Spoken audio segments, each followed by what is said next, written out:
आप सभी को मेरा नमस्ते। मैं डॉक्टर जयती विश्वास, सहायक प्राध्यापक हिंदी, वीरांगना अवंतीबाई शासकीय महाविद्यालय छुईदान। आज इस व्याख्यान में मैं BA भाग 3, BCom भाग 3 और BSc भाग 3 के आधार पाठ्यक्रम के अंतर्गत हिंदी भाषा की कक्षा के अंतर्गत मैं परशुराम की प्रतीक्षा कविता की व्याख्या करने जा रही हूँ। परशुराम की प्रतीक्षा की व्याख्या करने से पहले मैं आपको कुछ आवश्यक बातें बताना चाहूँगी, जिसमें परशुराम की प्रतीक्षा कवि में नायक जो हैं परशुराम, उनका संक्षिप्त परिचय देना चाहूँगी और साथ ही इस रचना के जो रचनाकार हैं डॉक्टर श्री रामधारी सिंह दिनकर, उनका भी संक्षिप्त परिचय मैं आपको देना चाहूँगी ताकि आप कुछ अतिरिक्त जानकारी प्राप्त कर सकें। मैं क्षमा चाहती हूँ। रामधारी सिंह दिनकर हिंदी के स्वतंत्रता पश्चात और स्वतंत्रता पूर्व के साहित्यकार हैं और इनकी कविता में ओज, उत्साह और विद्रोह के स्वर मिलते हैं। विद्रोह के स्वर का तात्पर्य यह है कि यदि हमारे बीच में यदि कोई विषम परिस्थिति निर्मित होती है तो उस विषम परिस्थिति को हमको अपनी किस्मत मानकर उसे स्वीकार नहीं कर लेना चाहिए, बल्कि हमको उसका तन मन धन से विद्रोह करना चाहिए। इसी विद्रोह की प्रवृत्ति के कारण उनको ओज और हुंकार का कवि माना जाता है। इनका जन्म 23 सितंबर 1908 को मुंगेर जिला के सेमरिया ग्राम में बिहार में जन्म हुआ था। ये जो कवि हैं रामधारी सिंह दिनकर, ये व्यक्ति के प्रति भी उतना ही प्रेम करते हैं जितना वे राष्ट्र से प्रेम करते थे। इसलिए इनकी कविताओं में व्यक्ति प्रेम और राष्ट्र प्रेम की भावना हमें मिलती है और इनके हृदय में सतत राष्ट्र प्रेम की लहरें हिलोरे लेती हैं। ये व्यक्ति से क्रांति के स्वर और प्रखर स्वर के विषय में के लिए वे उम्मीद करते हैं और वे चाहते हैं कि व्यक्ति जो है उसका जो विचार है वह क्रांतिकारी हो और प्रखर विचारों का हो और वे अपने लिए एक सुखद भविष्य का निर्माण करें। व्यक्ति यदि सुखद भविष्य की ओर अग्रसर होगा तो निसंदेह राष्ट्र भी समृद्धि को प्राप्त होगा। तो ये इनकी कविताओं के स्वर हैं। यहाँ पर हम बात करते हैं परशुराम की प्रतीक्षा की। तो परशुराम की प्रतीक्षा जो कविता है, इसका जो प्रसंग है यहाँ पर आपके पाठ्यक्रम में पाठ्य पुस्तक में लिखा हुआ है, उसका वाचन मैं कर रही हूँ।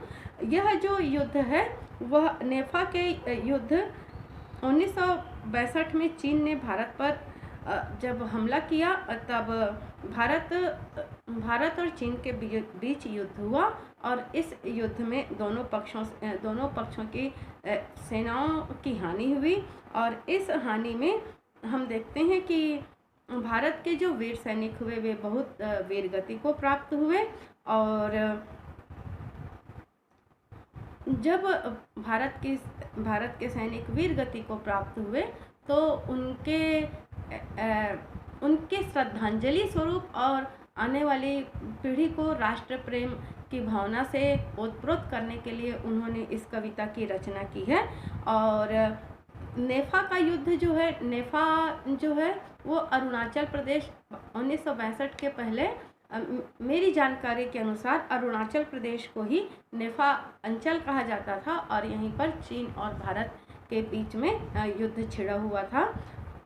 यहाँ पर इस युद्ध के साथ हम परशुराम की प्रतीक्षा का जो संबंध है उस विषय पर मैं संक्षिप्त आपसे बात करना चाहूँगी।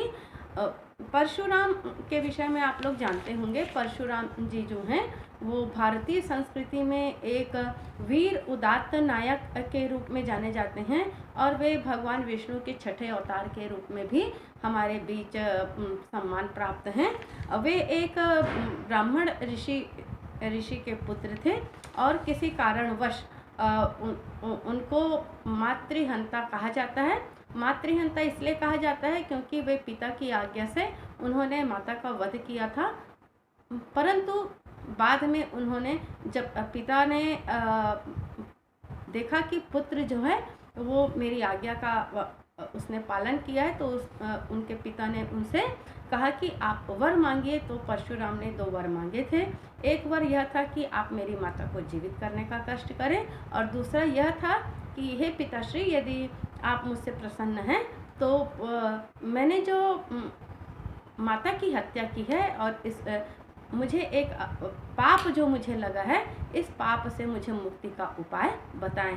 तो यहाँ पर परशुराम जी जो हैं, उनके पिता उनको ब्रह्म कुंड में स्नान करने की बात कहते हैं और तपस्या करने की बात करते हैं। तो परशुराम जी जो हैं वहाँ जाकर वे तपस्या करते हैं और वे मातृ हत्या के पाप से वे मुक्त होते हैं। तो इस कविता जो परशुराम की जो प्रतीक्षा है, इस नेफा युद्ध परशुराम की प्रतीक्षा और आज के संदर्भ में यह जो कविता है वह क्यों प्रासंगिक है, इस विषय पर भी मैं आपके सामने संक्षिप्त प्रकाश डालूंगी। यहाँ पर परशुराम की प्रतीक्षा के माध्यम से कवि जो हैं वो हमको एहसास दिलाते हैं कि हमारे हृदय में भी एक परशुराम है, अर्थात हमारे हृदय में भी एक ओज का भाव, एक उत्साह का भाव हमारे अंदर अंतर्निहित है। तो हम आसपास के परिवेश में आज भी देखते हैं अन्याय है, अभाव है, अत्याचार है और विषम परिस्थितियां निर्मित हो रही हैं, और हम दूसरों से अपेक्षा करते हैं कि कोई परशुराम की तरह हमारे बीच आएगा, हमारे बीच नायक बनकर आएगा और हमें इन परिस्थितियों से उबार कर ले जाएगा। परंतु कवि का यह कथन है, कवि के कहने का भाव यही है कि कोई बाहर से परशुराम जी आने वाले नहीं है, कोई महानायक आने वाला नहीं है।